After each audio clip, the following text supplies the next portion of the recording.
le rapport que vous avez rempli concernant la petite caisse, là où il y a les comptes, l'intitulé, les montants des dépenses, etc., ça, c'est Excel.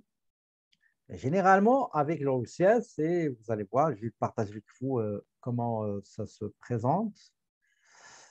Une seconde.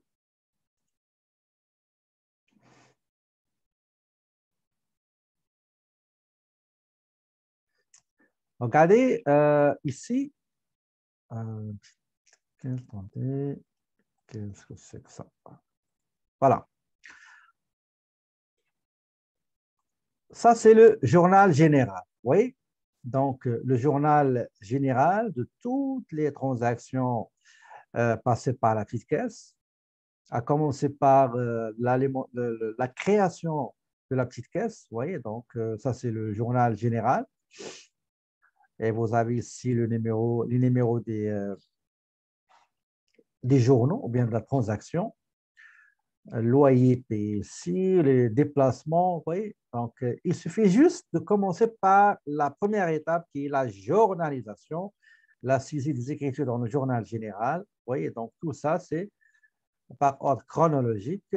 Dans le choix de l'état, du journal général, vous pouvez choisir, sélectionner votre préférence. Est-ce que c'est par numéro des transactions ou bien par date? Je vous conseille toujours de sélectionner par date, c'est mieux, à moins que vous allez aller chercher deux, trois transactions bien précises avec leur numéro de transaction. Donc, en gros, les retraits, vous voyez, donc les comptes, ce n'est pas tout à fait les mêmes que vous avez dans la comptabilité de 1, c'est vraiment, ça n'a rien à voir. Regardez ici, la TPS payée sur les achats, c'est un compte de passif, alors que dans la comptabilité 2, c'est TPS à recevoir, ils ont mis ça dans l'actif. Bon, les chemises plastifiées, regardez la cotisation, les 80% payés, donc vous voyez la montant hors taxe et vous regardez la TPS et la TVQ. Les deux factures de téléphone, les deux assurances réglées, une réglée par la psychiatre dans le cadre dépenses à faire et en bas, vous avez dépenses personnelles, etc., etc. Et à la fin, vous avez le renflement. On a débité la petite caisse et on a crédité le compte apport. Maintenant, ce que vous avez fait dans Excel, qui est le rapport, voilà comment ça se présente le rapport. Une fois que vous finissez la journalisation, vous aurez le rapport, il est comme ça.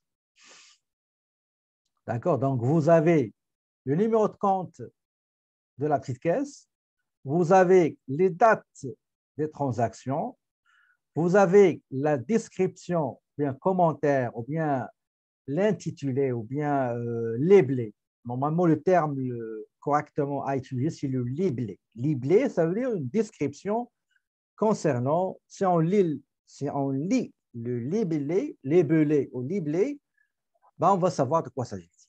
Nous avons numéro de source, c'est-à-dire la pièce justificative sur laquelle on s'est basé pour passer ces écritures. Vous avez les numéros de transaction et vous avez tout ce qui est débit et crédit. OK? Crédit, c'est les sorties d'argent. Donc, regardez, le loyer, il est là. On avait 6 500 et on a payé 574. Il nous reste 5 900 et ainsi de suite. Donc, par ordre décroissant, le solde. Par exemple, prends un exemple. Le téléphone Best Buy est là. Comptabilité, etc. Regardez à la fin, avant le renflement, le solde fin. Regardez, il est de 91,48. 91,48, si vous le comparez avec l'Excel, vous allez trouver ce montant-là. Donc, ce qui reste, quand vous entendez fonds théorique, ça veut dire fonds, le solde donné par la comptabilité. C'est celui-là. Quand vous entendez parler stock théorique, la valeur du stock théorique, ça veut dire on va aller dans le grand livre de stock et on va voir combien il reste dans le stock selon la comptabilité dans un stock ou plusieurs stocks. Donc, il me reste 91,48. Et moi, j'ai dépensé 6 000. Regardez, le débit ici, il reste de ce montant-là, 91,48. Ça veut dire que j'ai dépensé 6 408,56. Donc, je vais demander à mon superviseur de me libérer, de me préparer un chèque de 6 408,59. Je vais aller à la banque ou bien à carte débit, je vais retirer l'argent. Quand je vais le mettre, avant de le mettre dans la caisse, j'ai 91,48, donc qui me reste à la fin du novembre. Je vais aller chercher l'argent. J'ai ramené 6 408,52. Je dépose ce montant dans la caisse. 6 408,52 plus ce que j'avais dans la caisse, 91,48, ça va me donner 6 500. Avec ce montant, je vais démarrer le mois prochain de décembre. Donc, fonds de caisse début novembre, 6 500. Fonds de caisse fin novembre, 91,48. 91,48. Fonds départ décembre, 6 500. Okay? Admettons, en décembre, on a dépensé 6 000. Donc, fonds de caisse départ décembre, 6 500. Fonds de caisse fin décembre, il sera 500 $. Ça veut dire 6 500 moins 6 000 de dépenses. Je vais demander le renflouement. On va me donner 6 000. Je prends 6 000, je dépose ce montant-là dans la petite caisse. Ajouter à 500 que j'ai dans la caisse, ça va me donner 6 500 pour démarrer le mois prochain, janvier, et etc. Ainsi de suite.